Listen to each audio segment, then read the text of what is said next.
CCL Audiobooks presents Frankenstein, or The Modern Prometheus, by Mary Wollstonecraft Shelley, read by Brandon.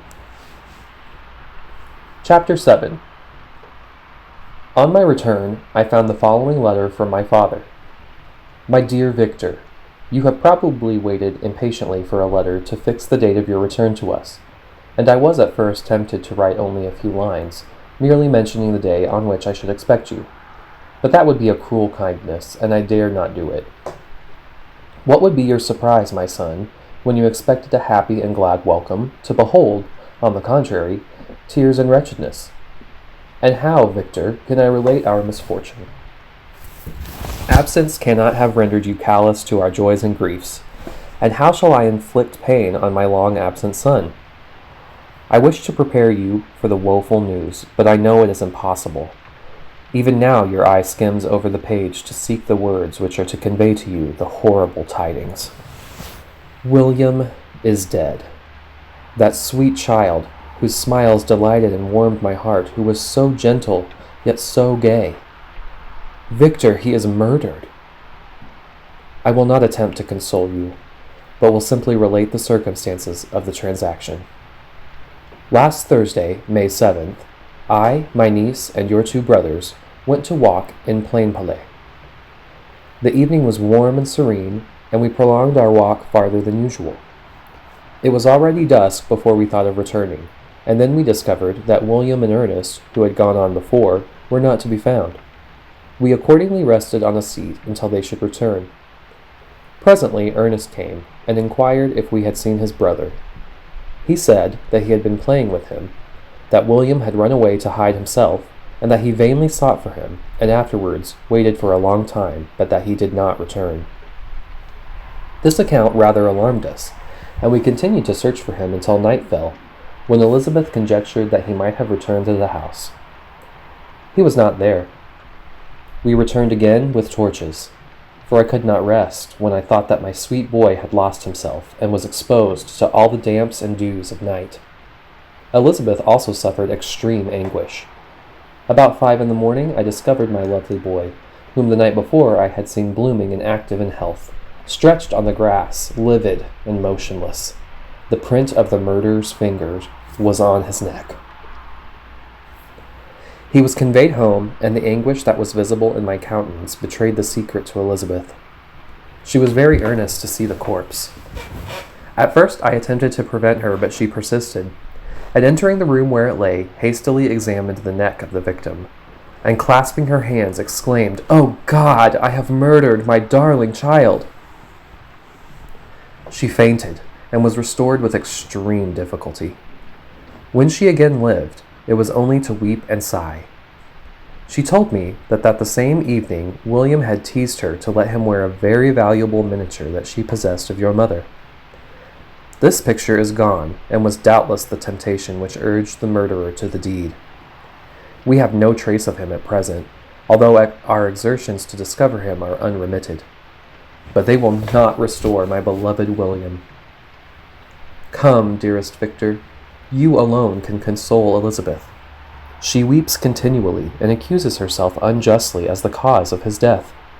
Her words pierce my heart. We are all unhappy. But will not that be an additional motive for you, my son, to return and be our comforter? Your dear mother, alas, Victor! I now say, thank God she did not live to witness the cruel, miserable death of her youngest darling. Come, Victor, not brooding thoughts of vengeance against the assassin, but with feelings of peace and gentleness that will heal instead of festering the wounds of our minds. Enter the house of mourning, my friend, but with kindness and affection for those who love you, and not with hatred for your enemies.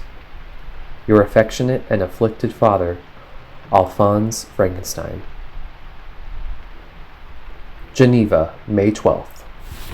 Clerval, who had watched my countenance as I read this letter, was surprised to observe the despair that succeeded the joy I at first expressed on receiving you from my friends. I threw the letter on the table and covered my face with my hands. "My dear Frankenstein," exclaimed Henry when he perceived me weep with bitterness, "are you always to be unhappy? My dear friend, what has happened? I motioned him to take up the letter while I walked up and down the room in the extremest agitation. Tears also gushed from the eyes of Clerval as he read the account of my misfortune. "I can offer you no consolation, my friend," said he. "Your disaster is irreparable. What do you intend to do?" "To go instantly to Geneva. Come with me, Henry, to order the horses." During our walk, Clerval endeavored to say a few words of consolation. He could only express his heartfelt sympathy.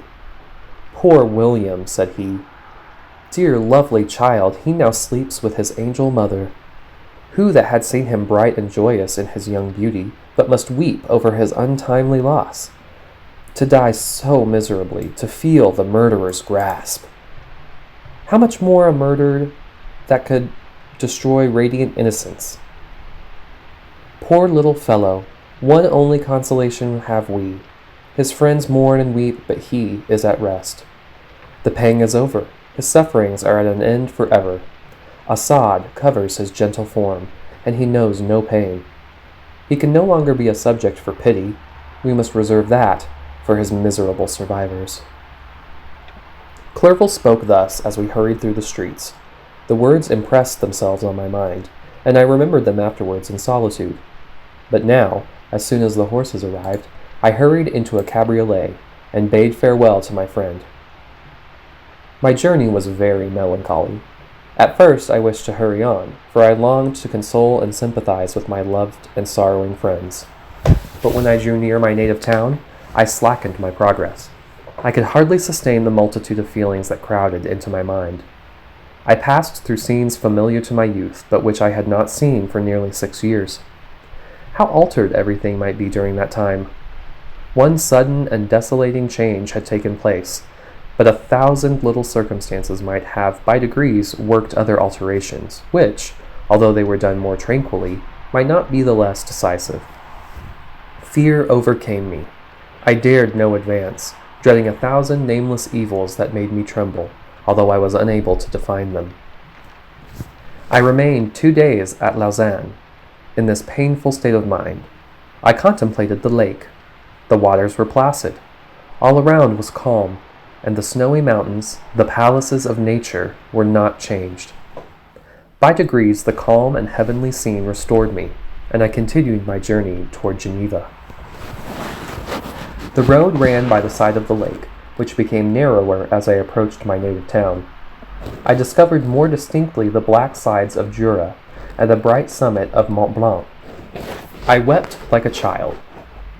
Dear mountains, my own beautiful lake, how do you welcome your wanderer?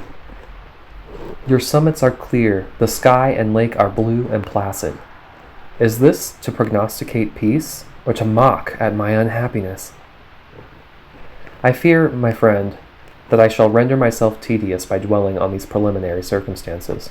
But they were days of comparative happiness, and I think of them with pleasure. My country, my beloved country, who but a native can tell the delight I took in again beholding thy streams, thy mountains, and, more than all, thy lovely lake? Yet, as I drew nearer home, grief and fear again overcame me. Night also closed around, and when I could hardly see the dark mountains, I felt still more gloomily. The picture appeared a vast and dim scene of evil, and I foresaw obscurely that I was destined to become the most wretched of human beings. Alas! I prophesied truly and failed only in one single circumstance, that in all the misery I imagined and dreaded, I did not conceive the 100th part of the anguish I was destined to endure. It was completely dark when I arrived in the environs of Geneva. The gates of the town were already shut, and I was obliged to pass the night at Secheron, a village at the distance of half a league from the city. The sky was serene, and, as I was unable to rest, I resolved to visit the spot where my poor William had been murdered. As I could not pass through the town, I was obliged to cross the lake in a boat to arrive at Plainpalais. During this short voyage, I saw the lightning playing on the summit of Mont Blanc in the most beautiful figures. The storm appeared to approach rapidly, and, on landing, I ascended a low hill that I might observe its progress. It advanced, The heavens were clouded, and I soon felt the rain coming slowly in large drops, but its violence quickly increased. I quitted my seat and walked on, although the darkness and storm increased every minute, and the thunder burst with a terrific crash over my head. It was an echo from Salive, the Juras, and the Alps of Savoy. Vivid flashes of lightning dazzled my eyes, illuminating the lake, making it appear like a vast sheet of fire. Then, for an instant, everything seemed of a pitchy darkness, until the eye recovered itself from the preceding flash. The storm, as is often the case in Switzerland, appeared at once in various parts of the heavens. The most violent storm hung exactly north of the town, over the part of the lake which lies between the promontory of Bellerive and the village of Coppet. Another storm enlightened Jura with faint flashes, and another darkened and sometimes disclosed the Mole, a peaked mountain on the east side of the lake. While I watched the tempest, so beautiful yet terrific, I wandered on with a hasty step. This noble war in the sky elevated my spirits. I clasped my hands and exclaimed aloud, "William, dear angel, this is thy funeral, this thy dirge."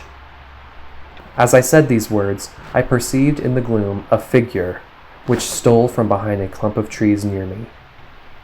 I stood fixed, gazing intently. I could not be mistaken. A flash of lightning illuminated the object and discovered its shape plainly to me. Its gigantic stature and the deformity of its aspect, more hideous than belongs to humanity, instantly informed me that it was the wretch, the filthy demon to whom I had given life. What did he there? Could he be, I shuddered at the conception, the murderer of my brother? No sooner did that idea cross my imagination than I became convinced of its truth. My teeth chattered, and I was forced to lean against a tree for support. The figure passed me quickly, and I lost it in the gloom. Nothing in human shape could have destroyed the fair child. He was the murderer. I could not doubt it. The mere presence of the idea was an irresistible proof of the fact. I thought of pursuing the devil, but it would have been in vain, for another flash discovered him to me hanging among the rocks of the nearly perpendicular ascent of Mont Salive, a hill that bounds Plainpalais on the south. He soon reached the summit and disappeared. I remained motionless.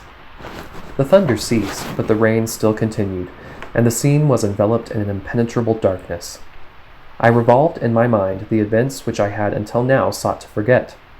The whole train of my progress toward the creation, the appearance of the works of my own hands at my bedside, its departure.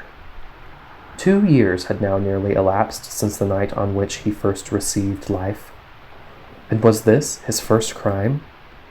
Alas, I had turned loose into the world a depraved wretch, whose delight was in carnage and misery.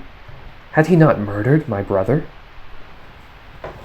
No one can conceive the anguish I suffered during the remainder of the night, which I spent, cold and wet, in the open air. But I did not feel the inconvenience of the weather.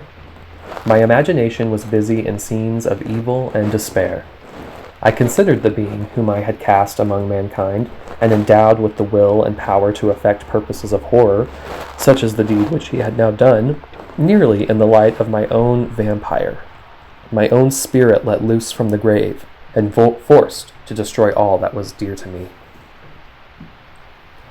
Day dawned, and I directed my steps toward the town. The gates were open, and I hastened to my father's house. My first thought was to discover what I knew of the murderer, and cause instant pursuit to be made. But I paused when I reflected on the story that I had to tell. A being whom I myself had formed, and endued with life, had met me at midnight among the precipices of an inaccessible mountain. I remembered also the nervous fever with which I had been seized, just at the time that I dated my creation, and which would give an air of delirium to a tale otherwise so utterly improbable. I well knew that if any other had communicated such a relation to me, I should have looked upon it as the ravings of insanity. Besides, the strange nature of the animal would elude all pursuit, even if I were so far credited as to persuade my relatives to commence it. And then what of use would be pursuit? Who could arrest a creature capable of scaling the overhanging sides of Mont Saleve? These reflections determined me, and I resolved to remain silent. It was about 5 in the morning when I entered my father's house. I told the servants not to disturb the family, and went into the library to attend their usual hour of rising. 6 years had elapsed, passed in a dream but for one indelible trace, and I stood in the same place where I had last embraced my father before my departure for Ingolstadt. Beloved and venerable parent, he still remained to me. I gazed on the picture of my mother, which stood over the mantelpiece. It was an historical subject, painted at my father's desire, and represented Caroline Beaufort in an agony of despair, kneeling by the coffin of her dead father. Her garb was rustic, and her cheek pale, but there was an air of dignity and beauty that hardly permitted the sentiment of pity. Below this picture was a miniature of William, and my tears flowed when I looked upon it. While I was thus engaged, Ernest entered. He had heard me arrive, and hastened to welcome me. "Welcome, my dearest Victor," said he. "Ah, I wish you had come 3 months ago, and then you would have found us all joyous and delighted. You come to us now to share a misery which nothing can alleviate. Yet your presence will, I hope, revive our father, who seems sinking under his misfortune, and your persuasions will induce poor Elizabeth to cease her vain and tormenting self-accusations. Poor William! He was our darling and our pride." Tears, unrestrained, fell from my brother's eyes. A sense of mortal agony crept over my frame. Before, I had only imagined the wretchedness of my desolated home. The reality came on me as a new, and a not less terrible, disaster. I tried to calm Ernest. I inquired more minutely concerning my father, and here I named my cousin. "She, most of all," said Ernest, "requires consolation. She accused herself of having caused the death of my brother, and that made her very wretched. But since the murderer has been discovered—" "The murderer discovered? Good God, how can that be? Who could attempt to pursue him? It is impossible. One might as well try to overtake the winds, or confine a mountain stream with a straw. I saw him too. He was free last night." "I do not know what you mean," replied my brother in accents of wonder, "but to us the discovery we have made completes our misery.